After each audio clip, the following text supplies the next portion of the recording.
Baik. Assalamualaikum warahmatullahi wabarakatuh. Om Swastiastu, Namo Buddhaya, Salam Kebajikan. Perkenalkan, nama saya Muhammad Ilham Alfiansa dengan NIM 0222152, Fakultas Sosial dan Ekonomi semester 6, Program Studi Manajemen. Video presentasi ini dibuat untuk memenuhi tugas mata kuliah manajemen kinerja dengan dosen Bapak Angga Pramadista. Di sini saya akan menjelaskan penilaian kinerja keuangan UKM Ramayana Argo Mandiri. Presentasi ini akan membahas analisis kinerja keuangan UKM Ramayana Argo Mandiri dari tahun 2011 hingga 2014 menggunakan rasio keuangan sebagai metode penilaian. Kami akan mengeksplorasi likuiditas, leverage, aktivitas, dan probabilitas perusahaan untuk memberikan gambaran komprehensif tentang kondisi finansialnya. Baik, lanjut. Pendahuluan, peran UKM dan tantangan keuangan. Untuk kontribusi UKM adalah pergerak utama perekonomian Indonesia, berkontribusi besar pada produksi dan penyerapan tenaga kerja. Pemerintah terus mendukung pertumbuhan UKM melalui berbagai program pemberdayaan dan pembiayaan.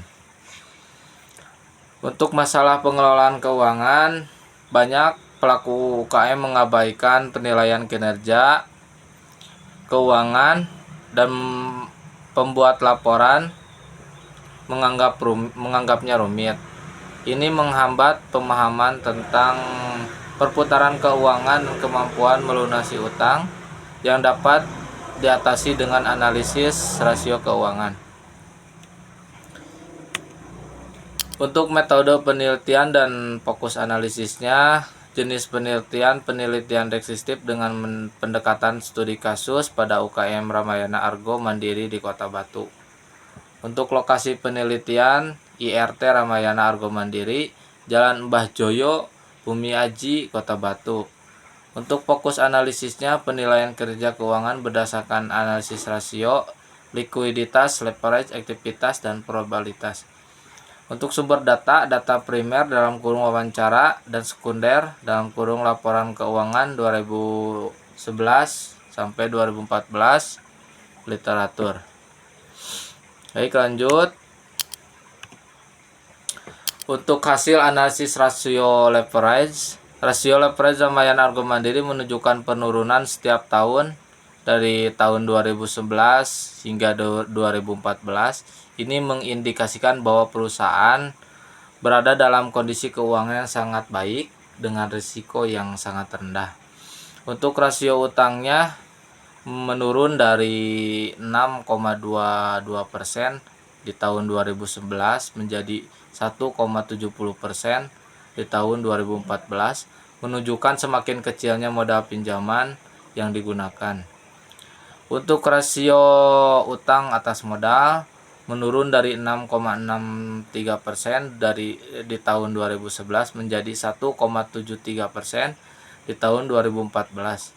Mengindikasikan perusahaan lebih banyak menggunakan modal sendiri. Untuk rasio resiko rendah, penurunan rasio leverage menunjukkan resiko perusahaan yang semakin kecil karena pembiayaan dari luar tidak ditekankan.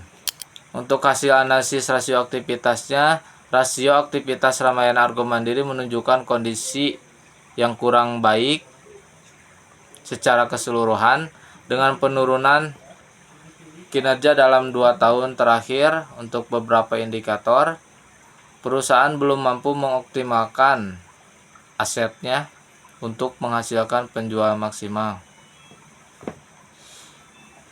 Untuk rasio aktivitas di tahun 2011, perputaran persediaannya itu 0, perputaran aktivitas tetapnya 5,79 kali. Untuk perputaran total aktifanya 1,36 kali. Untuk perputaran piutang 0, rata-rata periode tagihan 0.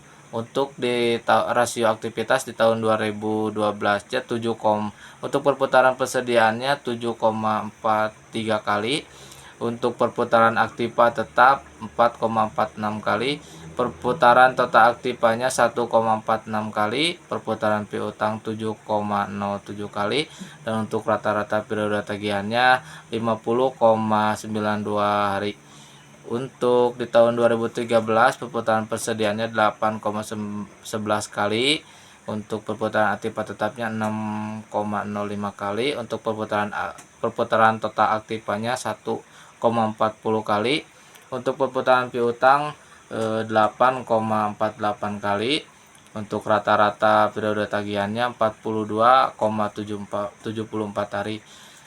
Di tahun 2014 perputaran persediaannya 5,77 kali, perputaran aktivanya 3,23 kali, perputaran total aktivanya 1,13 kali, perputaran piutang 9,20 kali, dan untuk rata-rata periode tagihannya 39,14 hari.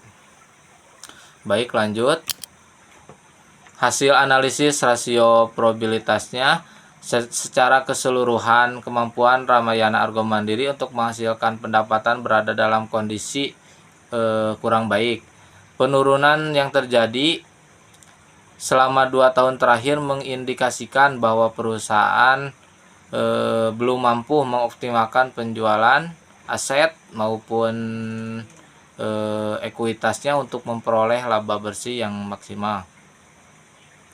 Untuk margin laba kotornya fluktuatif dengan penurunan dari 35,39% di tahun 2012 menjadi 32,11% di tahun 2014. Untuk margin laba bersihnya menurun dari 27,11% di tahun 2012 menjadi 24,19% di tahun 2014 akibat beban tinggi dan pajak.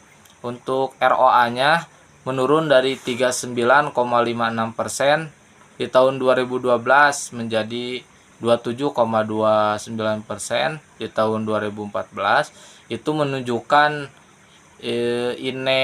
inefisiensi pengelolaan aset.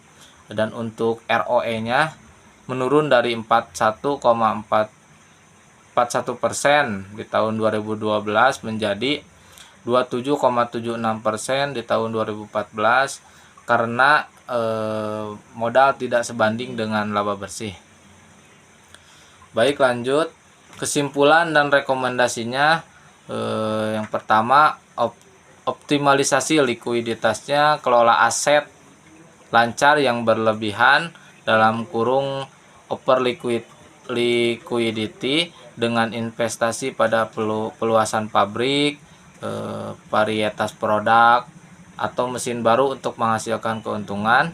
Dan untuk pertahankan leverage-nya, pertahankan rasio leverage yang rendah untuk menjadi resiko perusahaan tetap minimal karena ini menunjukkan kemampuan membiayai utang dengan aset dan modal sendiri.